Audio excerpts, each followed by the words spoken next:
Bonjour à tous, c'est Monsieur Laplace et j'espère que tout le monde va bien. Donc voici le cours sur le théorème de Thalès partie 2. Nous sommes dans le chapitre 14, théorème de Thalès partie 2. Je vous laisse mettre de temps en temps pause et recopier au rythme que vous le souhaitez. Donc grand 1, réciproque du théorème de Thalès. Si les points AM, B et ANC sont alignés dans le même ordre, et si AM sur AB égale AN sur AC, alors les droites MN et BC sont parallèles avec la figure ici qui correspond aux données. Je vous laisse recopier, je vous donne un exemple dans la suite de la leçon. Donc, grande 2 méthode. Sur la figure ci-contre, on donne AB égale 2 cm, AC égale 4 cm, AM égale 3 cm et AN égale 6 cm. On se pose la question, les droites BC et MN sont-elles parallèles? Pour la rédaction, voici comment procéder.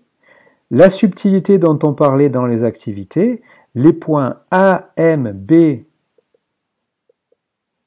et A, N, C sont alignés dans le même ordre. C'est juste une formalité à écrire, c'est tout.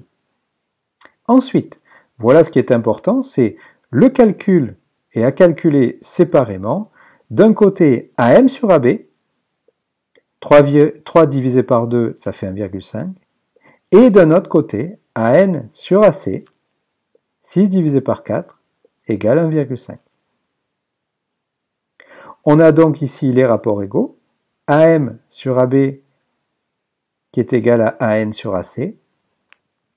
Et voilà comment on va conclure, d'après la réciproque du théorème de Thalès, BC et MN sont des droites parallèles. Alors je vous mets en remarque ceux qui préféreraient utiliser les tableaux de proportionnalité plutôt que les rapports égaux, on peut très bien l'écrire sous la forme de tableau de proportionnalité avec le tableau de proportionnalité AM, AB, AN, AC, et en vérifiant un des produits en croix. Par exemple, ici, j'ai choisi 3 fois 4 divisé par 2, et ça nous donne bien 6. Donc, on a bien un tableau de proportionnalité. D'après la réciproque du théorème de Thalès, on dit la même chose, les droites MN et BC sont parallèles.